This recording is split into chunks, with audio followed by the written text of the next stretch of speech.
at the last meeting on November 7th. I just wanted to state that there is history behind this recommendation. There has been significant accomplishments obtained by Nate Harris, both on the court and in life. And, you know, as I speak with constituents and countless number of people, even since November 7th, all of them have supported the recommendation of Nathan E. Harris, those within the North Tulsa community and even those at work. I've only received one comment of consideration for an alternate recommendation. One out of actually, I don't know, literally hundreds. I go to May's drugstore. They're like, Lana, Dr. Turner, I'm proud of you.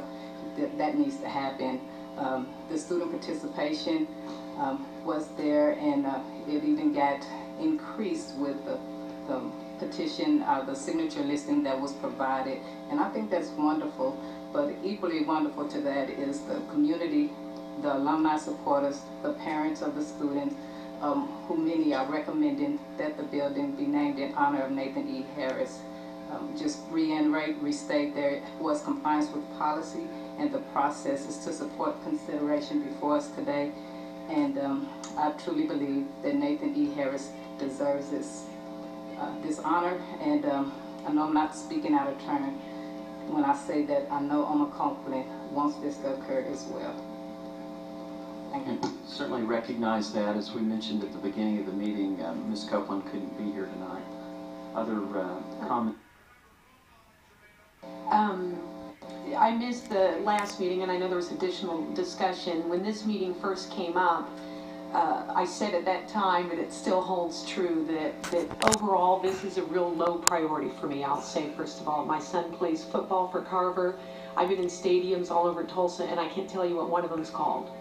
So what a facility is named is not something that I think is among the most important issues that I vote on. However, it's clear it is important to a lot of people. One of the things that I had said at the first time this came up is I had some concerns that we had not fully engaged students in the way that I think the policy says that we should, and I would hope that we do. I am satisfied that we have done that we followed the policy, and that students and others, as spelled out, are included. Because of that, I will defer to the recommendation of the committee tonight and support that vote. I did want to say that this kind of highlighted for me a weakness, I would say, in our current policy. I know we're looking at revising that, and I would appreciate if we could spell out a little bit more, particularly at a secondary school, a role for students. I really do appreciate all of the students who worked on this petition, or who contacted us, or have shown up at previous meetings, and I want to make sure that their voice, that there's a clear way that they have a role in this process in the future if possible. So I hope as we make those revisions that that's something that we look to do. Thank you. Other comments, board members? Mr. Percival. Didn't mean to flip.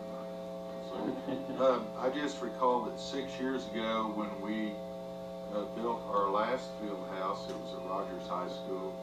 At that time, this board made a decision that we were not going to name it anything but Rogers Field House. So, you know, we do have some precedent for deferring decisions for quite some time when we have been presented with kind of divided opinion. At that time, there were at least 2, maybe 3 camps of alumni that had different ideas about who the Rogers Field House should be named after.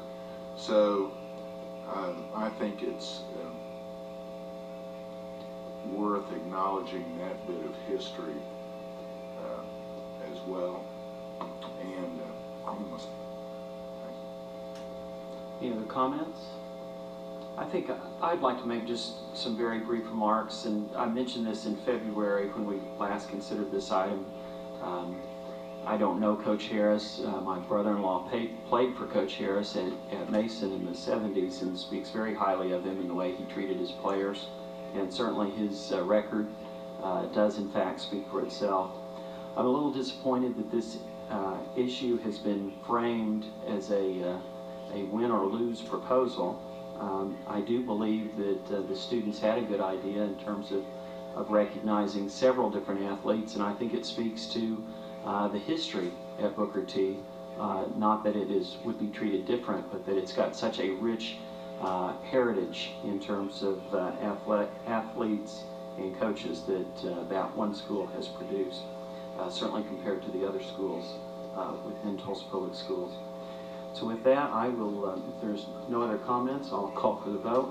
Mr. Percival? Yes. Aye. No. Aye. Aye. No. The motion passes. The information agenda. Dr. Ballard?